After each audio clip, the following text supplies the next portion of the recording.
And now Chapter 2 of The Time Machine by H.G. Wells. I think that at the time none of us quite believed in the time machine. The fact is, the time traveler was one of those men who are too clever to be believed. You never felt that you saw all around him. You always suspected some subtle reserve, some ingenuity in ambush behind his lucid frankness. Had Philby shown the model and explained the matter in the time traveler's words, we should have shown him far less skepticism. For we should have perceived his motives. A pork butcher could understand Philby. But the time traveler had more than a touch of whim among his elements, and we distrusted him. Things that would have made the fame of a less clever man seem tricks in his hands. It is a mistake to do things too easily. The serious people who took him seriously never felt quite sure of his deportment. They were somehow aware that trusting their reputations for judgment with him was like furnishing a nursery with eggshell china. So I don't think any of us said very much about time traveling in the interval between that Thursday and the next. Though its odd potentialities ran, no doubt, in most of our minds. Its plausibility, that is, its practical incredibleness, the curious possibilities of anachronism and of utter confusion it suggested. For my own part, I was particularly preoccupied with the trick of the model, that I remember discussing with the medical man whom I met on Friday at the Linnaean. He said he had seen a similar thing at Tübingen, and laid considerable stress on the blowing out of the candle, but how the trick was done he could not explain. The next Thursday I went again to Richmond. I suppose I was one of the time traveler's most constant guests, and, arriving late, found 4 or 5 men already assembled in his drawing room. The medical man was standing before the fire with a sheet of paper in one hand and his watch in the other. I looked round for the time traveler and, "It's 7:30 now," said the medical man. "I suppose we'd better have dinner." "Where's—" said I, naming our host. "You've just come? It's rather odd. He's unavoidably detained. He asks me in this note to lead off with dinner at 7 if he's not back. Says he'll explain when he comes." "It seems a pity to let the dinner spoil," said the editor of a well-known daily paper, and thereupon the doctor rang the bell. The psychologist was the only person besides the doctor and myself who had attended the previous dinner. The other men were Blank, the editor aforementioned, a certain journalist, and another, a quiet, shy man with a beard, whom I didn't know, and who, as far as my observation went, never opened his mouth all the evening. There was some speculation at the dinner table about the time traveler's absence, and I suggested time traveling in a half-jocular spirit.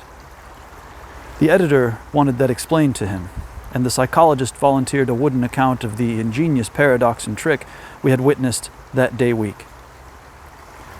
He was in the midst of his expedition when the door from the corridor opened slowly and without noise. I was facing the door and saw it first. "Hello," I said, "at last," and the door opened wider and the time traveler stood before us. I gave a cry of surprise. "Good heavens, man, what's the matter?" cried the medical man who saw him next, and the whole tableful turned towards the door. He was in an amazing plight. His coat was dusty and dirty, and smeared with green down the sleeves, his hair disordered, and as it seemed to me, grayer, either with dust and dirt or because its color had actually faded. His face was ghastly pale, his chin had a brown cut on it, a cut half-healed. His expression was haggard and drawn as by intense suffering. For a moment he hesitated in the doorway, as if he had been dazzled by the light. Then he came into the room. He walked with just such a limp as I have seen in footsore tramps. We stared at him in silence, expecting him to speak. He said not a word, but came painfully to the table and made a motion towards the wine. The editor filled a glass of champagne and pushed it towards him. He drained it, and it seemed to do him good, for he looked round the table, and the ghost of his old smile flickered across his face. "What on earth have you been up to, man?" said the doctor. The time traveler did not seem to hear. "Don't let me disturb you," he said, with a certain faltering articulation. "I'm all right." He stopped, held out his glass for more, and took it off at a draught. "That's good," he said. His eyes grew brighter, and a faint color came into his cheeks. His glance flickered over our faces with a certain dull approval, and then went round the warm and comfortable room. Then he spoke again, still, as it were, feeling his way among his words. I'm going to wash and dress, and then I'll come down and explain things. Save me some of that mutton. I'm starving for a bit of meat. He looked across at the editor, who was a rare visitor, and hoped he was all right. The editor began a question. Tell you presently, said the time traveler. I'm funny. Be all right in a minute. He put down his glass and walked towards the staircase door. Again I remarked his lameness and the soft padding sound of his footfall, and standing up in my place I saw his feet as he went out. He had nothing on them but a pair of tattered, blood-stained socks. Then the door closed upon him. I had half a mind to follow, till I remembered how he detested any fuss about himself. For a minute, perhaps, my mind was wool-gathering. Then, remarkable behavior of an eminent scientist, I heard the editor say, thinking, after his wont, in headlines. And this brought my attention back to the bright dinner table. What's the game? Said the journalist. Has he been doing the amateur cadger? I don't follow.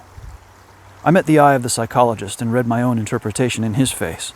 I thought of the time traveler limping painfully upstairs. I don't think anyone else had noticed his lameness. The first to recover completely from this surprise was the medical man who rang the bell. The time traveler hated to have servants waiting at dinner for a hot plate. At that, the editor turned to his knife and fork with a grunt, and the silent man followed suit.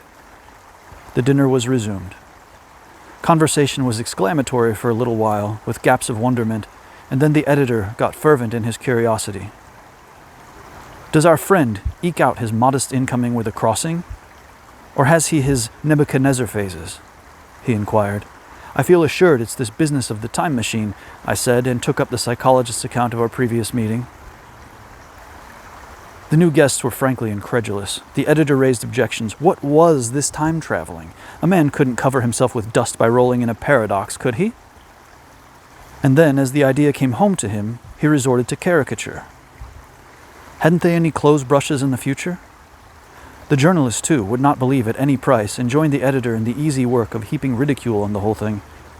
They were both the new kind of journalist, very joyous, irreverent young men. Our special correspondent in the Day After Tomorrow reports, the journalist was saying, or rather shouting, when the time traveler came back. He was dressed in ordinary evening clothes, and nothing save his haggard look remained of the change that had startled me. I say, said the editor hilariously, these chaps here say you have been traveling into the middle of next week. Tell us about Little Rosebery, would you?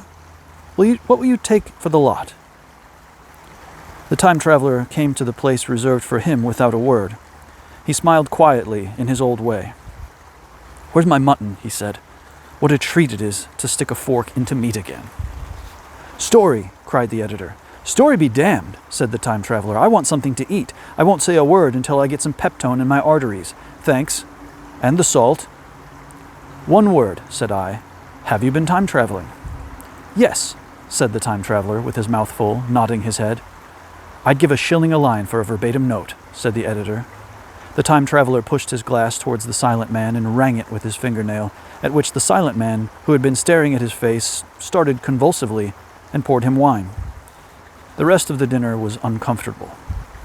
For my own part, sudden questions kept on rising to my lips, and I dare say it was the same with the others. The journalist tried to relieve the tension by telling anecdotes of Hetty Potter. The time traveler devoted his attention to his dinner and displayed the appetite of a tramp. The medical man smoked a cigarette and watched the time traveler through his eyelashes. The silent man seemed even more clumsy than usual and drank champagne with regularity and determination out of sheer nervousness. At last the time traveler pushed his plate away and looked round us.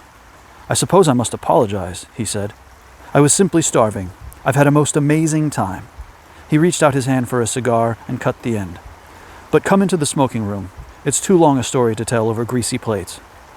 And ringing the bell in passing, he led the way into the adjoining room. You have told blank and dash and chose about the machine? He said to me, leaning back in his easy chair and naming the 3 new guests. But the thing's a mere paradox, said the editor. I can't argue tonight. I don't mind telling you the story, but I can't argue. I will, he went on, tell you the story of what has happened to me, if you like, but you must refrain from interruptions. I want to tell it, badly. Most of it will sound like lying. So be it. It's true, every word of it, all the same. I was in my laboratory at 4 o'clock, and since then I've lived 8 days. Such days as no human being ever lived before. I'm nearly worn out, but I shan't sleep till I've told this thing over to you.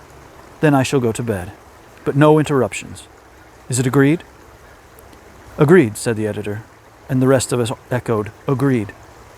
And with that the time traveler began his story as I have set it forth. He sat back in his chair at first and spoke like a weary man. Afterwards he got more animated. In writing it down, I feel with only too much keenness the inadequacy of pen and ink, and above all, my own inadequacy to express its quality. You read, I will suppose, attentively enough, but you cannot see the speaker's white, sincere face in the bright circle of the little lamp, nor hear the intonation of his voice. You cannot know how his expression followed the turns of his story. Most of us hearers were in shadow, for the candles in the smoking room had not been lighted, and only the face of the journalist and the legs of the silent man from the knee downward were illuminated. At first we glanced now and again at each other.